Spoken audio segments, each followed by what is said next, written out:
On the recently released Voice of the Agent survey, the agents polled shows an optimistic outlook regarding the number of vendors they'll work with throughout 2024.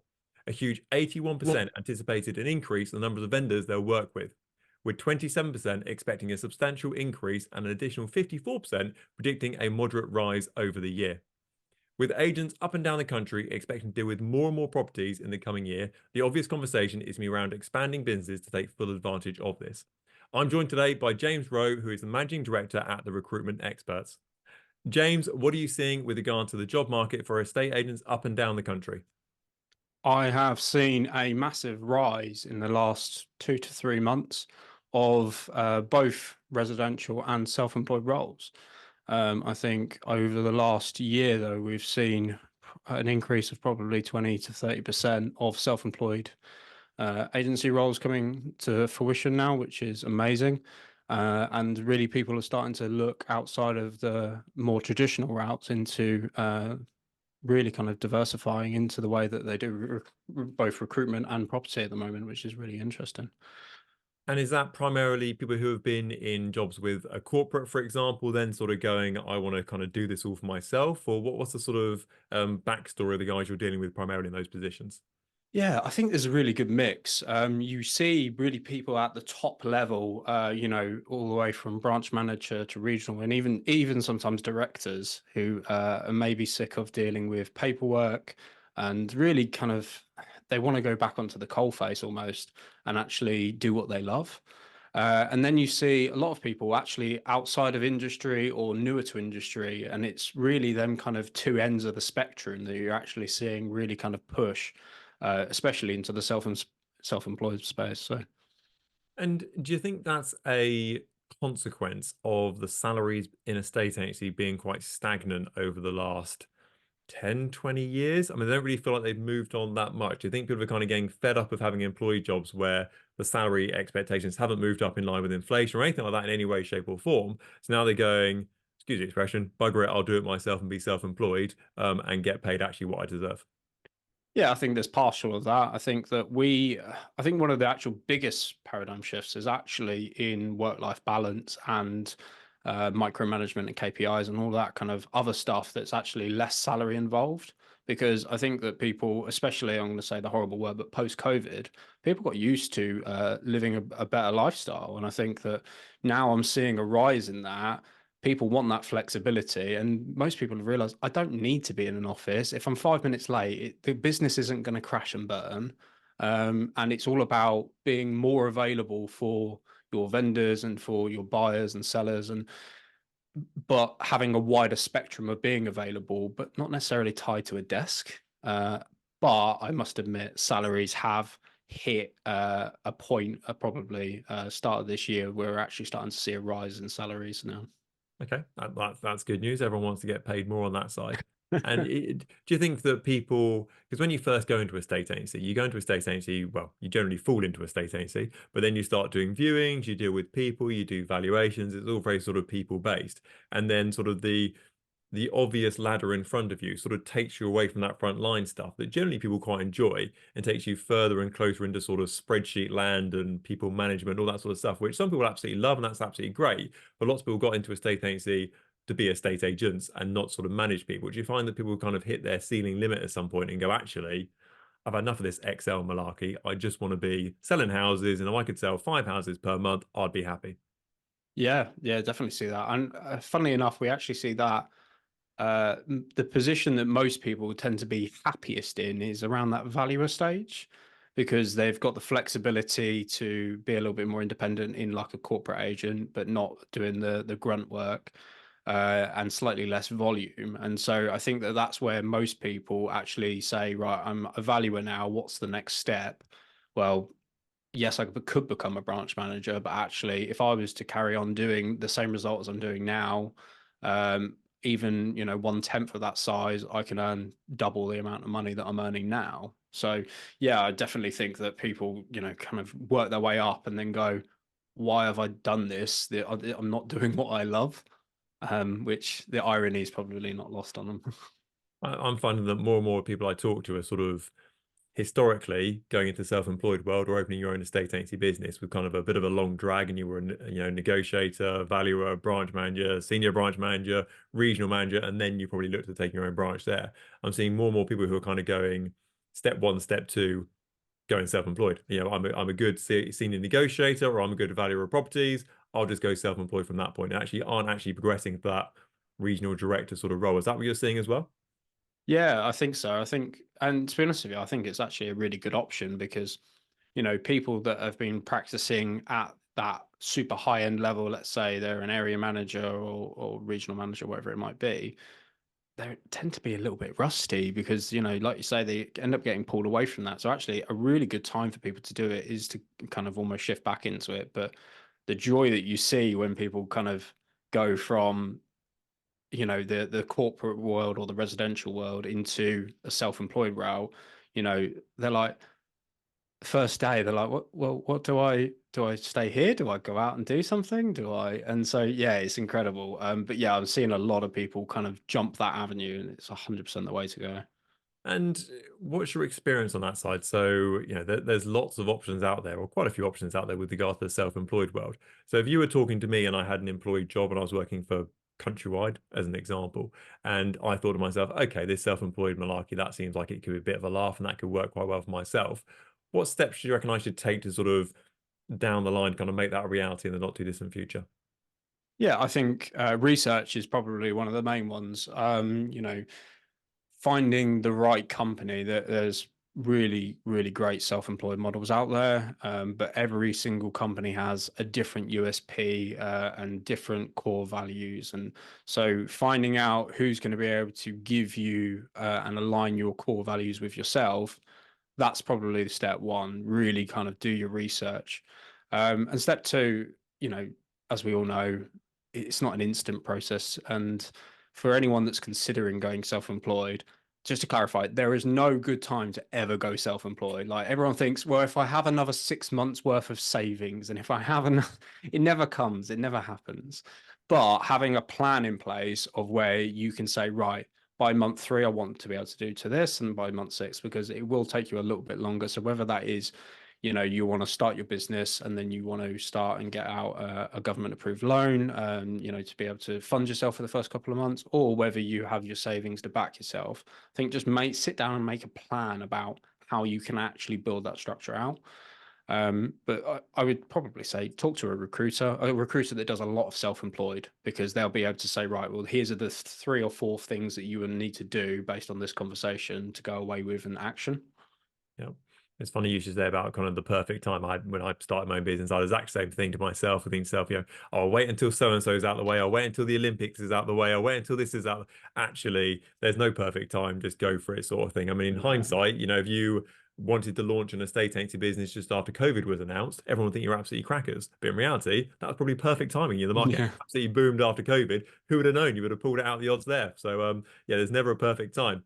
One thing that I would always recommend people do is actually talk to a few of the agents that work for that brand already, because it's all well and good the people sort of at the front saying we're amazing and we support you and we do this sort of thing, but in reality, it's sort of the guys on the ground who are going to give you the honest feedback.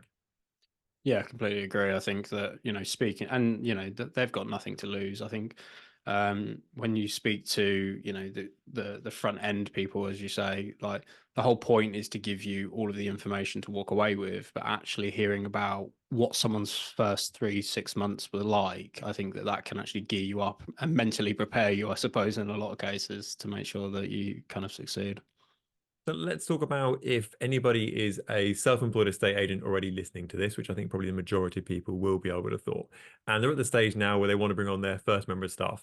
So I can speak from experience here. So for the people listening in, I would always say the rev limiter for a business is about 15 properties for sale, 15 properties under offer. So 30 units in total. If you're doing that on your own, high five, very well done. You're probably very busy. You've got a very busy diary and you're probably out of breath most of the time. So for me, that is sort of the rev limiter for any business on the sort of solo operator side of things, before you start outsourcing, etc.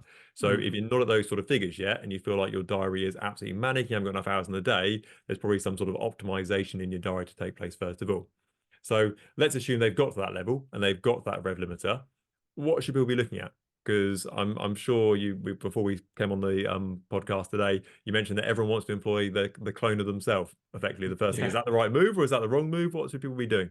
Yeah, I mean, I was just saying wasn't I, that every good entrepreneur at some point has said, if I had just enough, if I could duplicate myself, I'd be a millionaire or something along them lines. And I think that, you know, when it's your business, there's a lot more at stake than, if you're an employee and something like that.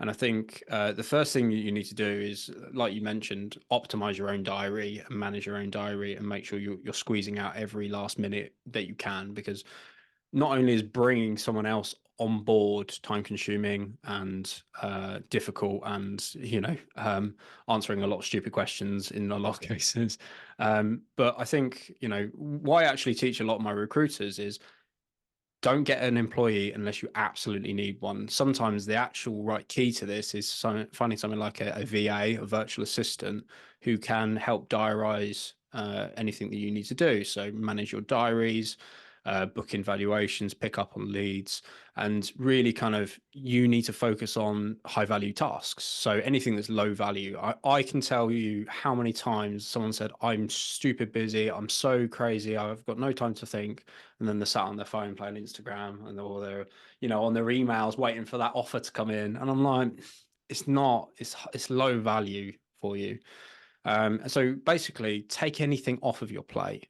But if you are kind of at the point where you are so busy, then I would say, if you're looking to recruit someone, and knowing when to recruit someone is, you have optimized everything, maybe you've got someone helping you, and the right kind of person you need to look for isn't necessarily the same person. It's all about attitude, mentality, and work ethic. It's crazy to think that I skim CVs for a living. It's my day-to-day job. I probably look at 200 CVs a day minimum. It means nothing. You unfortunately, you have to pick up the phone and speak to someone to know how good are you actually going to be, because a lot of it, like you say, most of us fell into a state agency, and it just so happens that we lasted because we happened to be good at it, and that's going to be the case for most people. So yeah, I would always say, talk to a good quality recruiter. Doesn't necessarily have to be me, but talk to a really good recruiter, and they will outline, how busy are you? Have you done this? Have you done that? I can point you in the direction of the right person. I can help you with this. They should go beyond the kind of standard, but they should also be able to advise you how much experience that person would need, how far that you need to go, all of that kind of stuff to go along with it. Yeah, it's funny you should say about looking at the low-hanging fruit with regard to tasking your business. So quite a while ago, I went through that exact same exercise in my business, and I was like, right, what is crucial for me to do, and what actually could I get someone else to do? And I had to be quite harsh on myself, because there's stuff that I quite enjoyed doing. So things like editing podcasts and doing the video stuff that I Mhm. quite, I think a bit of a laugh doing it in a sad sort of way. But actually, I should really be looking to outsource that stuff. And I think my total was about 50 hours per month that I was looking at. I was going 50 hours per month that I'm spending on tasks which aren't crucial for me, that I could get someone else to do quite nicely, that allows me time to do stuff that I should be focusing on the day to day. So that's a really interesting piece to kind of start off with there. Yeah, a really good tip for that actually is, I heard this equation once, and that is, take what you were predicting to make for the year, divide that into an hourly rate, and if it's less value than that, get someone else to do it. If it's more value than that, you have to do it. That's always a good starting point to know. Yeah, perfect. I think there's a book called Most CEOs Are Lazy, or All CEOs Are Yeah. Lazy. Some sort of CEOs being lazy. And it's basically all about outsourcing your time so that you can do as much stuff you possibly can do, and the low hanging fruit is kind of done for you. Yeah. So let's talk about money, if that's okay. So the big part of kind of concern when people want to bring on a member of staff is money. And Mhm. what sort of how can I put this? What sort of monetary status should your business be in to bring a member of staff on board? Because let's say, for example, I want to bring a member of staff on and they're going to cost me 20,000 quid per year, for example. Lots of people would look there and they go, well, I want to have a year's worth of their salary sat in my bank account. I want to have £20,000 sat there that I don't have to worry about it for the next year or so. What would you look at it, and where would be the line in the sand that you'd look at it and go, okay, if you've got 3 months, 6 months, 2 months, what's the number that you look at to go, okay, if you've got that amount in your bank account, you're probably okay. Yeah, I think it depends on what you're recruiting for, what you need them for. And that can really be broken down into a really easy equation again. And that is, if I was to bring this person on, how much extra revenue would that person generate me? It's as easy as that because, and it's a bit like never being the right time kind of thing. Because at the same time, what you could say is, well, if that person generates me X amount of pound or frees up X amount of time, you can take that time, times that by your hourly rate. They're worth their weight in time. So I think for me, to have a good backing, I would say minimum of probably kind of 3 months, probably more like 6 months worth of comfortable pay behind yourself before you kind of start considering that. But also look at the income revenue and say, right, well, if I was to bring this person on, let's say it's a negotiator, how much time would that save me? What is my time worth? And then you can balance all of that out quite nicely. Although the best laid plans usually go to somewhere. Yeah, great. And I actually had a conversation with someone earlier today, actually, whose business isn't going as well as they thought it would do. And they were having a chat with myself about how we could help on that side of things. And they were talking about kind of almost recruiting their way out of trouble sort of thing. So their business wasn't doing fantastic, and they were going to try and bring people on board to kind of make it more fantastic. I kind of said a bit like feel like you're on the Titanic. You've hit the iceberg. It doesn't really matter how many people are on the ship, sort of thing. You're still going down, sort of thing. So we need to change the process, get you on a different ship that is actually floating, doing really well, and then we can bring as many people on board as you want to do, sort of thing. So do you find that lots of people have a business that maybe isn't firing on all cylinders, but then looks kind of almost recruit their business better, if that makes sense? Yeah, I mean, you can kind of see it from both sides. You know, if you had a team of X and a bit like a football team, you know, if you replace your team with better players constantly, you're going to have a better team. But if the structure's not right, then no one's going to be communicating, and you've just got a bunch of great players all running in different directions. So can it help to bring someone amazing on and that's self-sufficient and that, you know, just knows how to do it? Yeah, but good luck finding that person because I don't think they exist, at least to Yeah, a certain degree. yeah. Can I think if you're recruiting, well, I think if you're Plymouth Argyle and you bring on Ronaldo, you're still Plymouth Argyle. You've just got Ronaldo. yeah. So yeah, there is, you know, there is a part of me that says, yeah, that will help.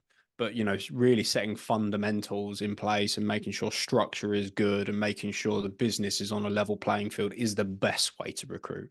You know, like you said, if you know, adding more people to Titanic, not only are you still going to sink, you're going to sink a bit faster. Yeah.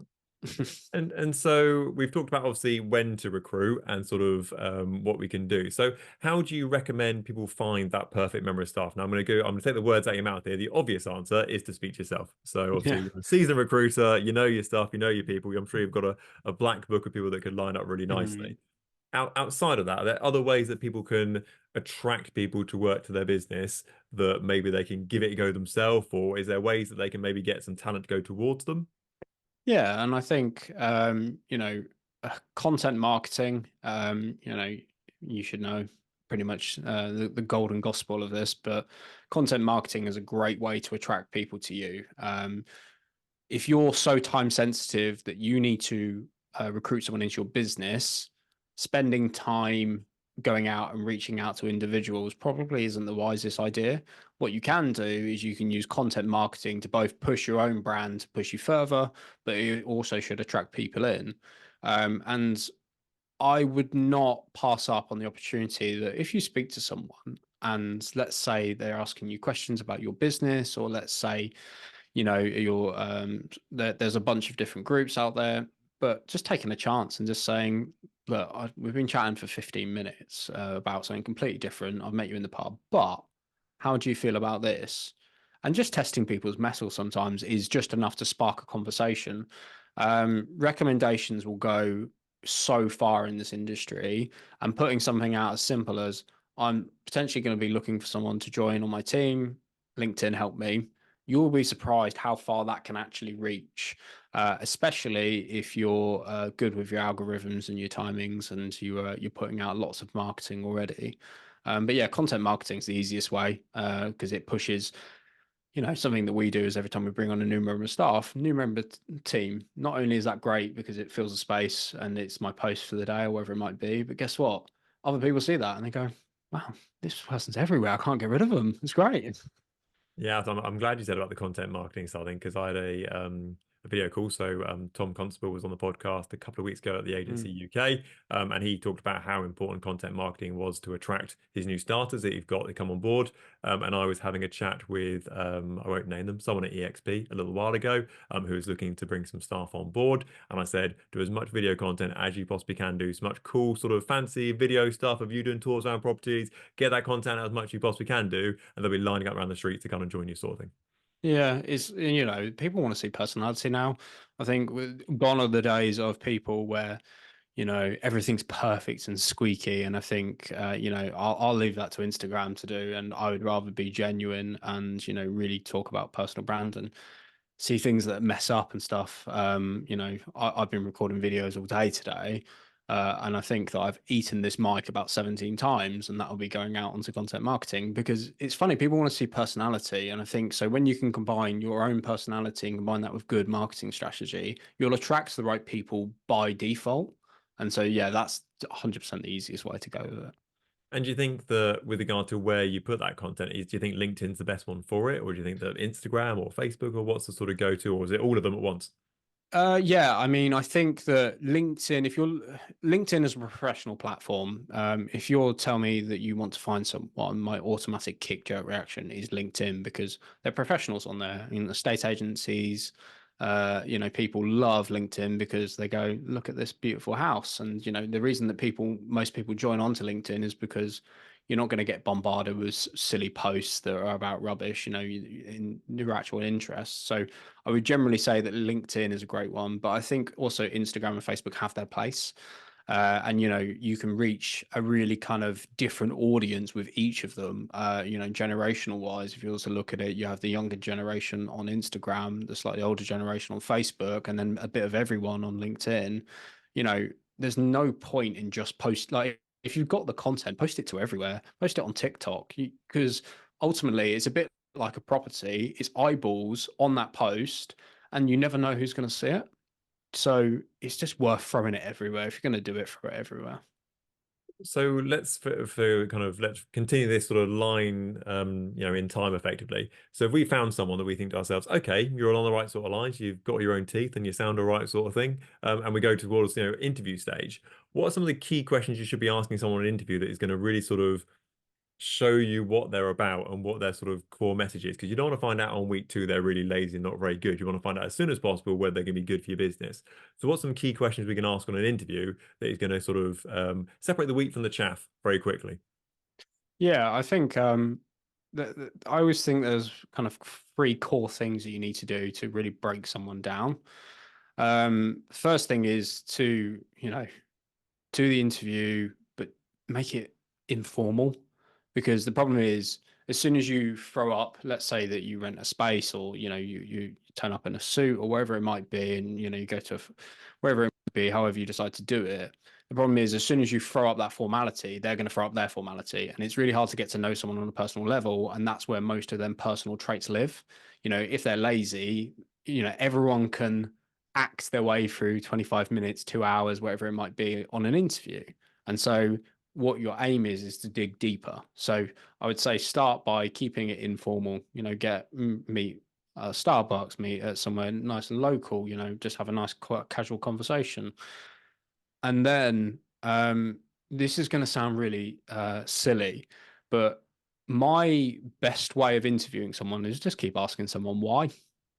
And it sounds so stupid, but it allows people to open up without them realizing they're doing it. And so, I was talking to someone quite recently, and he was considering going self-employed, and he asked, "How was I going to get market share?" I think he said, "Why do you want market share?"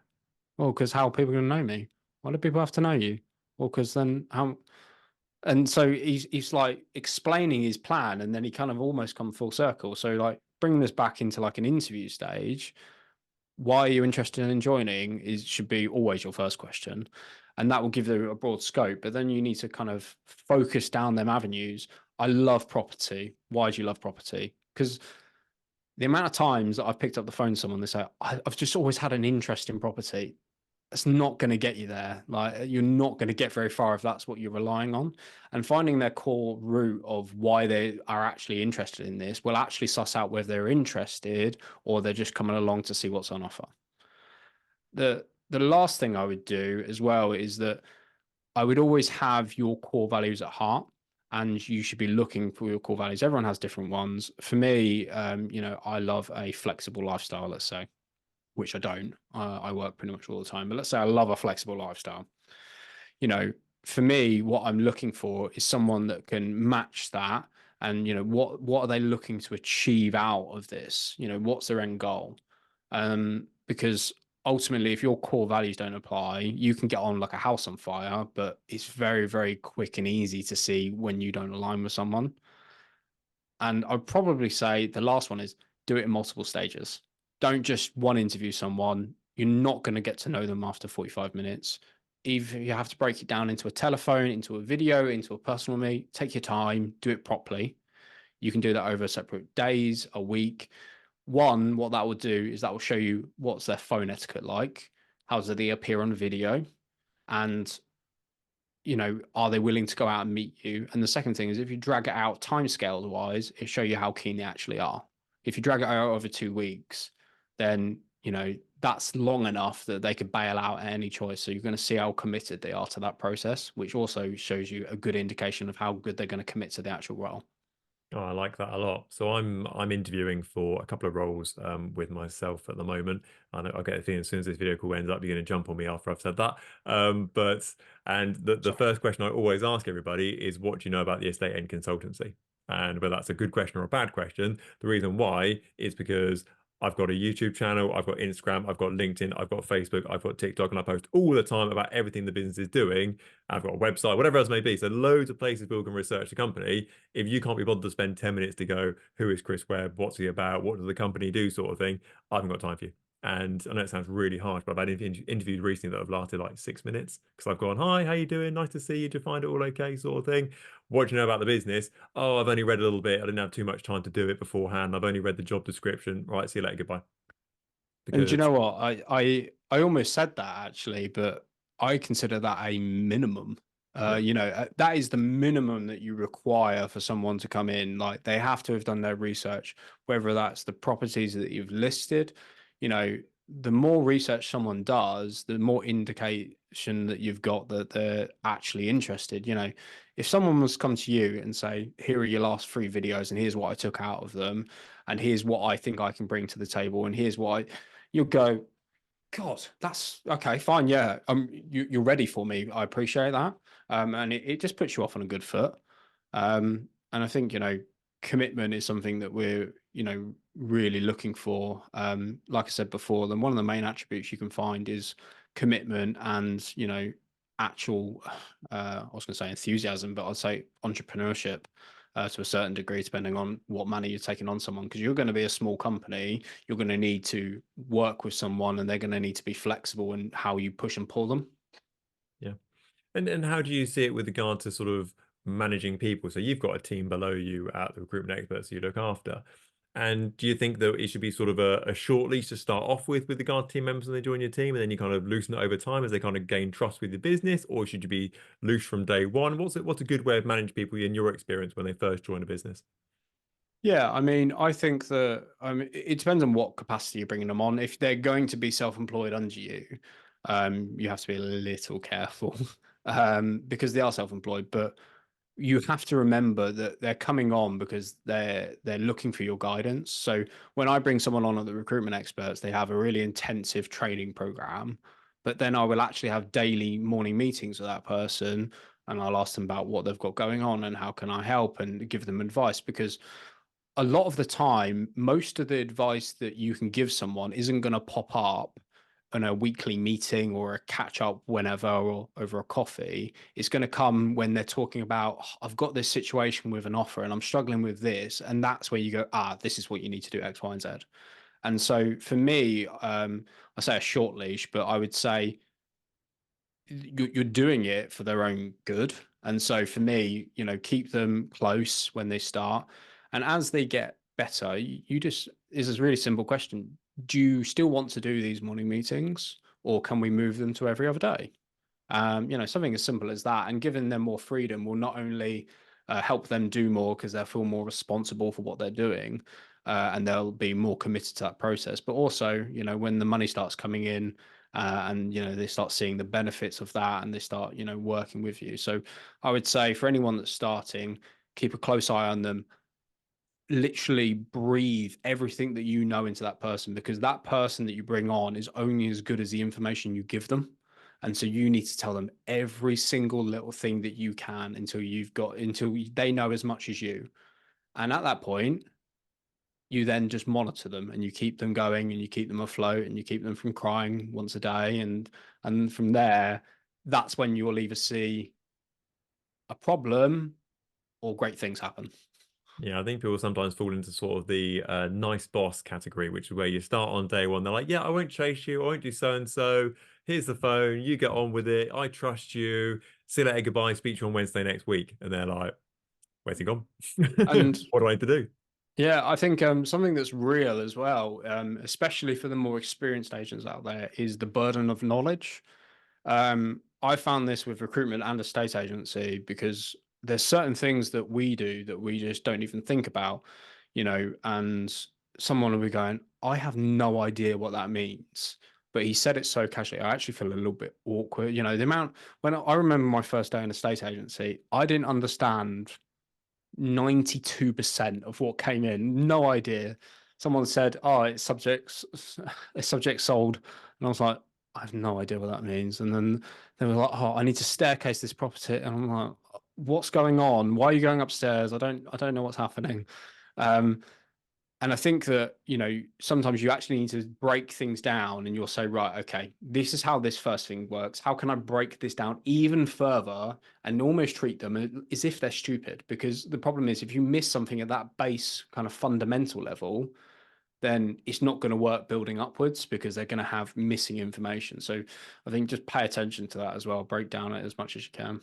Yeah, 100%. I think people don't realize sort of the mountain of knowledge they've gained over the last 10 years, 20 years. And they just think, oh, it's easy. I just do this and I just do that. And I just get the board up and I just sell it and I just do a deal and do the sales memo, for example. But actually, for someone who hasn't done that, you need to break it down and go, these are the steps. This is the process. This is why it's really important to have a custom, process for your business from start to finish for almost every stage. So if anyone joins you, you literally go, there is the Bible for joining Chris Webb Estate Agencies. When the phone rings, you do this. When you book a market appraisal, you do this. When you sell a property, you do this. And it's just answers a lot of questions to make your life as soon, easy as it possibly can be, so that when you do want to scale the business, you haven't got any cracks in your foundation. So therefore you can scale the business as much as you can.